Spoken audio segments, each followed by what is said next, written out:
On About Books, we delve into the latest news about the publishing industry with interesting insider interviews with publishing industry experts. We'll also give you updates on current nonfiction authors and books, the latest book reviews, and we'll talk about the current nonfiction books featured on C-SPAN's Book TV. And welcome to About Books. Now, in a few minutes, we'll chat with the former CEO of Macmillan Publishing, who spent 40 years in the industry and came out with stories to tell. But first, here's some of the latest news from the publishing world. Well, the end of 2023 saw a shakeup in the world of independent book publishing.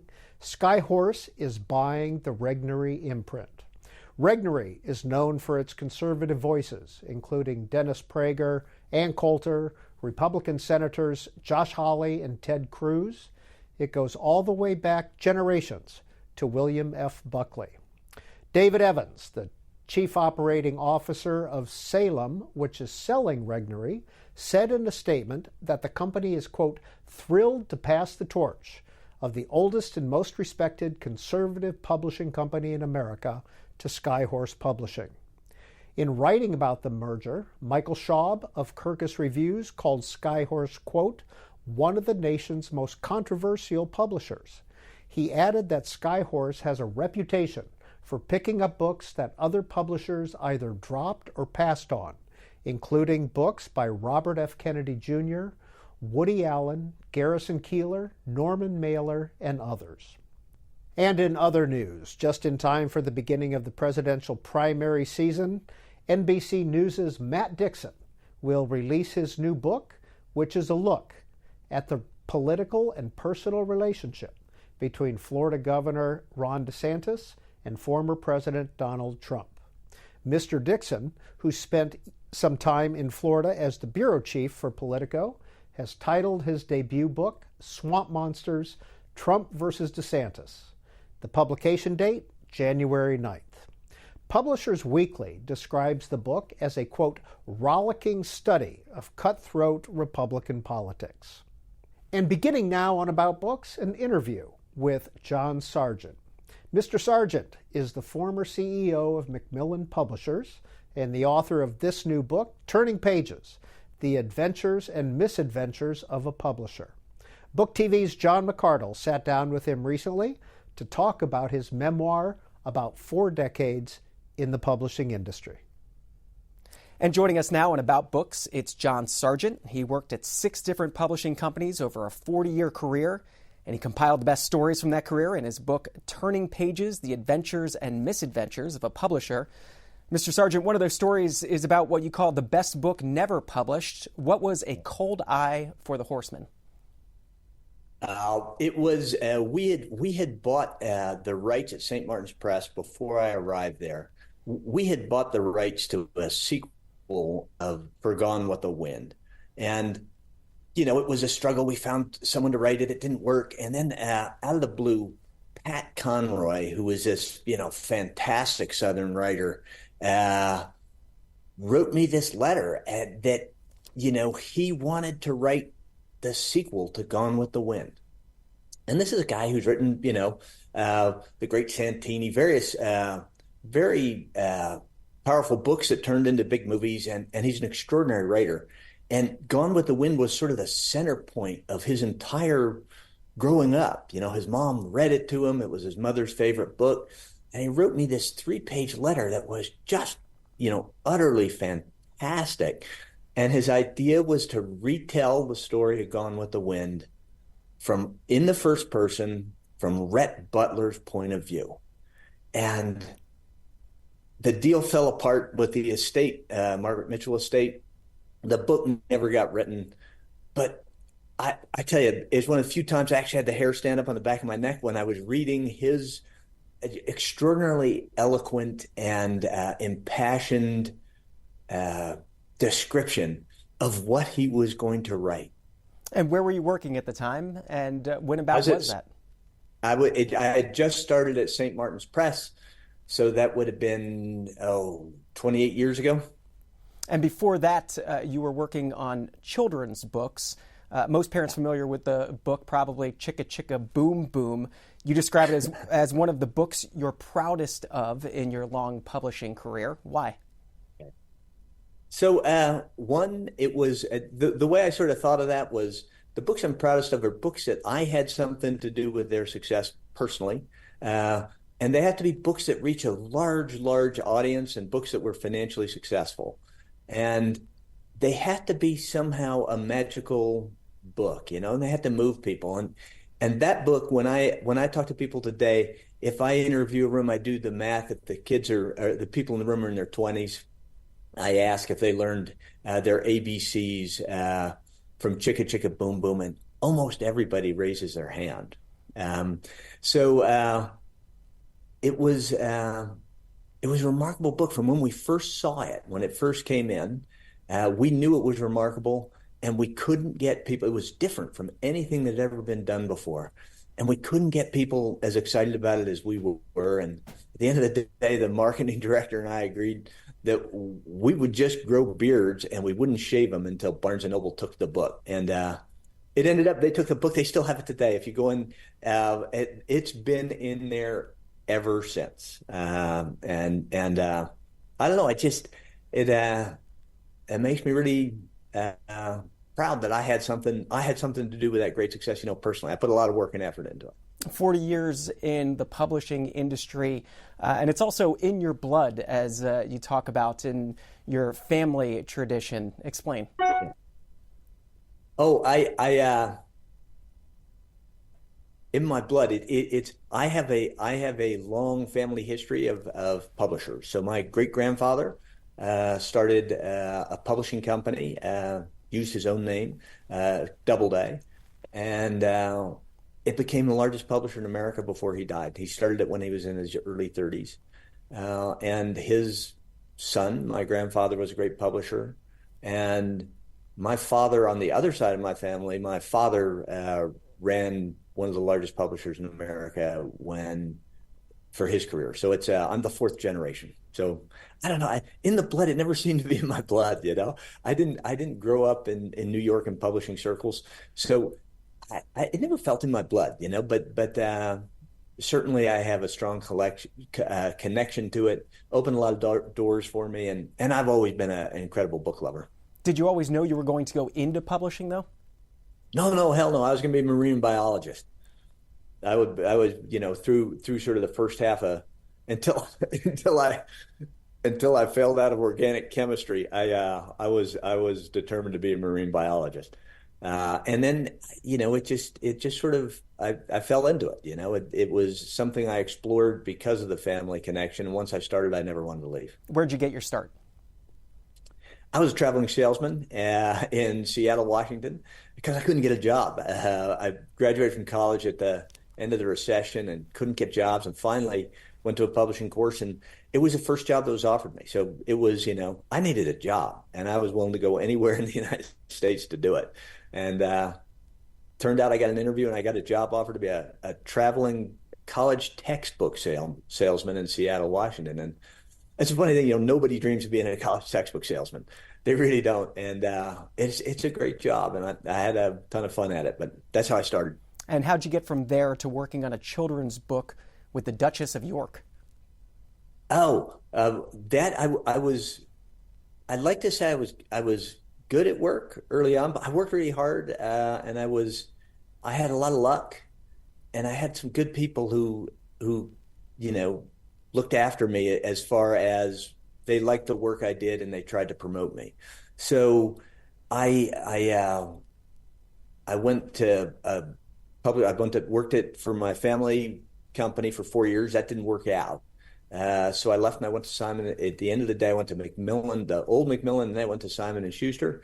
And at age 29, I was a division president, and the head of Simon and Schuster, Dick Snyder, did a deal with the Duchess of York at a dinner, and sort of dumped it in my lap and said, "Here, make it happen. It has to be 100% confidential."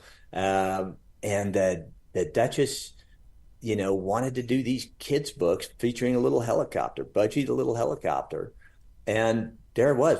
It was a small division of people, and we were doing sort of, traditional children's books. And here was this big celebrity children's book, and it turned into quite a thing. She ended up keeping some of the royalty money that got in the press. The palace became it was at the height of her, when she was most infamous. It was when the press had really turned against her. And, I had to go over to Buckingham Palace and deal with the press secretary of the Queen and figure out how to get her into the United States to do this book tour when they didn't want to.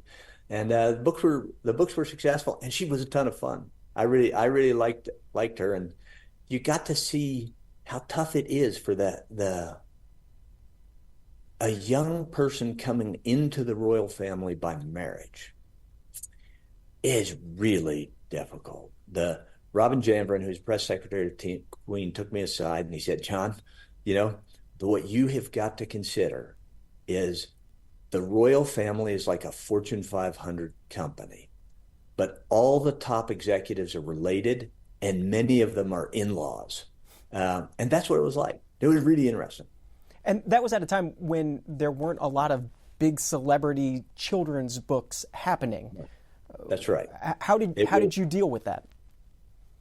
I just, we tried to publish it like a sort of a combination of a celebrity book and a children's book. We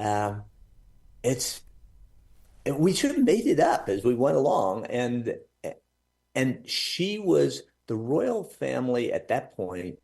Princess Diana was in the spotlight. Sarah Ferguson was considered, I don't know, the bad princess, as it were. And, they're on the cover of People magazine, God, every other week. And so we tried to, we had a press conference when we announced the book at Paramount, which is the parent company. And, there were 60 reporters in the room. And, that doesn't happen with books. So it was interesting. It was taxing. But we made it up as we went along, and in the end, we did a pretty good job, I think. I think she would say we did a good job. I stayed friends with her for quite a while, and she would say we did a good job for her. What makes a children's book successful? How did you know at first sight that Chicka Chicka Boom Boom was going to be a success and that Budgie the Helicopter would sell? Oh, it's impossible to tell. And I made several really bad calls. Rainbow Fish I passed on. It's hard to tell. Chicka Chicka Boom Boom was the best children's books work on two levels. They work for the parent or the reader as well as for the child. And if you read Chicka Chicka Boom Boom, it reads like a song, and it's inventive. And I had a kid at the time, and I used to read it to my daughter all the time. And it's just a fantastic sort of experience. It's fun. Reading the book is really fun. And if you can get the magic of a purpose of the book, which is, teaching the ABCs, and make it really fun and different and magical. And we just you feel it. It's instinctual. You can't learn it. It can't be taught. You have to. You open up and you feel it, and then as you have that experience over and over again, you become better at it.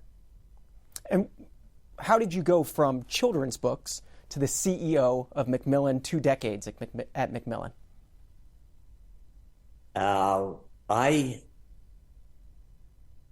first I went to Dorling Kindersley, which is bright white books with 4-color illustrations, family reference books, and I'd always wanted to be an adult sort of, fiction, nonfiction, adult trade book publisher.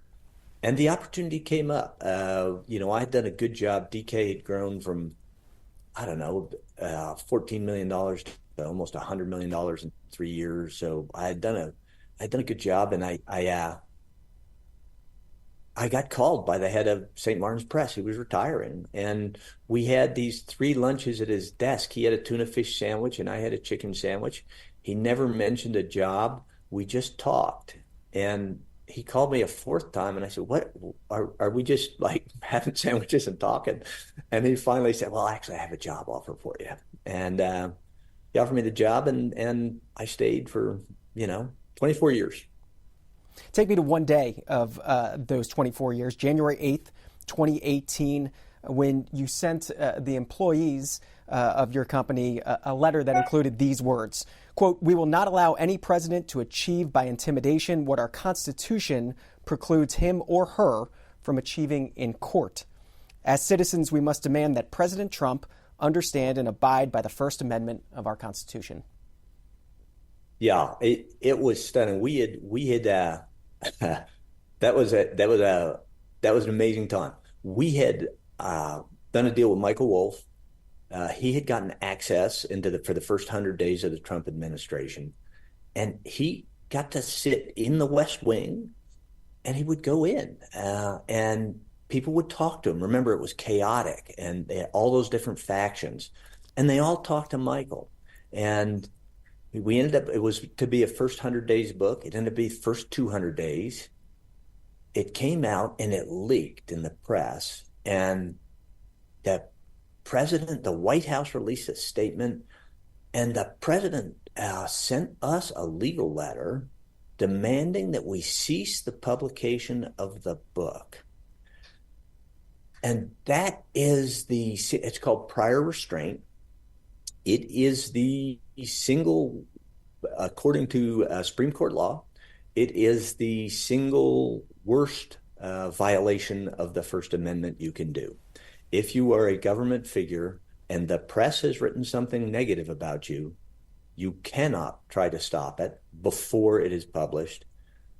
A, and B, the president of the United States is perceived to have the largest bully pulpit in the world. And in particular, the president can't do that. He has to take whatever grief the press gives him. So it's a big deal. We moved the publication forward. I wrote that letter, and it was released. He released his legal letter to us saying cease and desist immediately. I released that letter back, and we released the book early, and the White House protested. And when it first happened, I thought, we're going to sell a ton of books. Yahoo, the president has made this a national issue. And then I started to think about it, and it's the first thing that happens when authoritarian governments come into power is they stop the press from talking about themselves in a negative way. And so here you had that in the United States of America. You had a president taking the first action that you would take if you were going to run an authoritarian government. And so, we took it very seriously. I tried to teach the staff and the people in our company and to make a statement, across the country that, this was not okay. And it's not a small thing. It's completely unacceptable.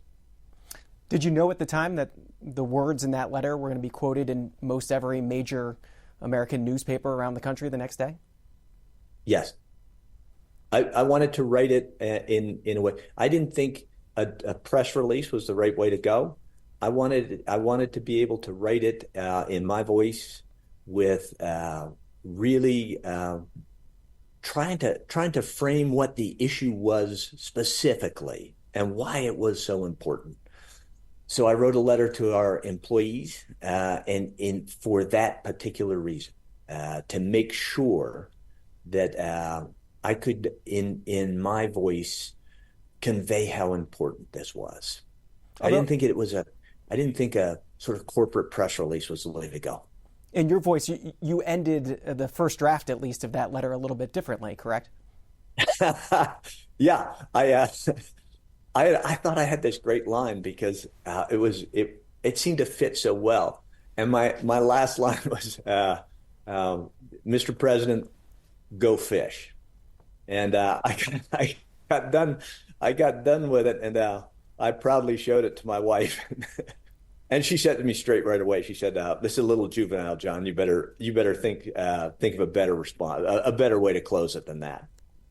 You did end up selling a lot of books, though, after that incident. Oh yeah. They were selling. Yeah, it was, I don't know, I think 14,000 an hour on Amazon at one point. It sold an extraordinary number of books very, very fast. To the point where you had to change the way books were printed, or at least the paper industry, how it worked together. Oh yeah, we got the various manufacturers in the United States to work together. We got the paper manufacturers. I personally intervened with the guys running the paper companies. We got a printer in Europe to print the export editions. We did the printing. We got 1 million books printed in a week. A lot of stories, which is really, really hard to do. A lot of stories in this book, Turning Pages: The Adventures and Misadventures of a Publisher by John Sargent. One more I want you to get to is how you ended up passing on going to a party at the Playboy Mansion with Salman Rushdie. Yeah, it's not a long story. I just passed. I was a great admirer of Salman when he went through what he went through, the publication of Satanic Verses and the years of having to essentially live in hiding, and how firm he was and how strong he was on First Amendment rights. And it was an inspiring time for those of us who are real believers in the First Amendment, and inspiring. And we were doing a book with him, and he came to ABA in Los Angeles, and he came into the booth and asked me to go with him he said, "Come on, I got a car. Let's go to the Playboy Mansion tonight." And I thought it through, and I was a young father, and I hadn't gotten a lot of sleep, and I thought, oh my God, Salman's going to go there. I'm going to get out of there at 2:30 in the morning. And I had this big long list of meetings the next day, and I punted on it, and it's one of my regrets. That would have been a unique experience, certainly. Again, a lot of stories in this book. A new book that's been published is about what you experienced firsthand over 40 years, about the publishing industry. Emory University professor Dan Sinekin is out with the book, Big Fiction: How Conglomeration Changed the Publishing Industry and American Literature. Have you read that book? No. I haven't. I've been around long enough. I remember the days when everybody was saying color TV was going to ruin the publishing industry, right? There's this belief that sort of the sky is always falling in the publishing industry, and we go through these cycles, and there's problems, and we're going through a cycle now where there's problems, but people do love to read, and publishing is more conglomerate than it was. There are fewer publishers, and they're larger publishers, but at the same time, the self-publishing industry has exploded. All the barriers to entry for small publishers have come down. There's a tremendous amount of work being published across the board. And I'm hugely optimistic. I think at the end of the day, it'll be just fine. People will get to tell their stories in book form, and people will read those stories in book form. So I'm less pessimistic than a lot of people. Because I've seen time and time again people say, this is going to make publishing go away, or the death of publishing. It's been predicted frequently. When was the biggest example of that over your 40-year career, that the sky was falling? The biggest example was the digital transformation when Amazon popularized the reading of books on devices. And the price point came out at $9.99, and everybody thought publishing as we know it is going to be over. You had the music industry to look at. There wasn't a music store left. It went from being sort of one in every town to none. And people saw bookstores were going to go that way, and there was a lot of fear in the industry, tons of fear in the industry, that the retail side of book selling was going to go away, and it was all going to be on these devices. We weren't going to have books anymore. Today, there's a lot of fear in the industry about what AI will do, whether AI is going to be publishing books on its own. What are your thoughts on that? It'll depend on how the publishers today react to artificial intelligence in books, right? It will need to be copyright will need to be applied to AI, to the writing of AI. So if you take Nora Roberts and you take everyone, you have a computer read all her books, and you say, generate for me a book that is a Western romance written by Nora Roberts, and the computer generates that, Nora Roberts needs to be paid. It's her work that created that. That computer is using her work. So it's going to have to, like when the digital transformation happened, there'll be another instance where publishers are going to have to get very proactive. There's going to have to be lawsuits. There's going to have to be, Congress can probably have to be involved. We'll have to find a way to make sure. I, for one, don't want to be reading my books read by machines. In its nature, the machine will read all the books that have been written and imitate them, right? And write like them, like somebody's style. When you have one of these engines actually work on writing something, you ask it to write you something in the style of.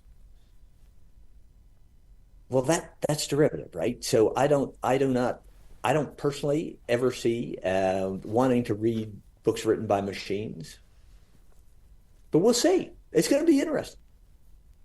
If you want to read about a career lived over 40 years in the publishing industry, John Sargent's book, Turning Pages, The Adventures and Misadventures of a Publisher. Thanks for talking about it on Book TV. Hey, my pleasure. Thanks a lot for having me. And you're watching About Books, a program and podcast produced by C-SPAN's Book TV. Well, this week on our Afterwards program, it's an interview with cultural critic and film historian Peter Biskind. His new book is about the changes in the television industry over the past 40 years. It's entitled Pandora's Box. Here's a preview. You know, the whole model is changing, and not for the good. I think the other thing is that, you know, because Netflix has not been as profitable, none of the streamers have been profitable as people thought they were going to be. They're changing the model. So they're inaugurating advertising-driven tiers, which are about half as expensive as ad-free tiers. And I think once you let advertisers in the door, they're going to try to impose the same limitations on programming as they imposed on the networks. So that seems to me a danger sign. You think it's going to make having ads on streaming services is just inherently going to make people these programmers a lot more cautious? And yes, exactly. That's sobering. You know, and with networks, they just didn't want to be, you know, advertisers sort of, you know, from their point of view, you know, justifiably didn't want to be adjacent to scenes, you know, that were going to turn people off. And I think the same is going to be true of streaming. Why should it be any different? And Afterwards airs every Sunday evening on Book TV at 10 p.m. Eastern Time. Well, thanks for joining us for About Books, a program and podcast produced by C-SPAN's Book TV. A reminder that Book TV will continue to bring you publishing news and author programs. This podcast is available wherever you get your podcasts or on the C-SPAN Now app. And you can watch all Book TV programs online anytime at booktv.org.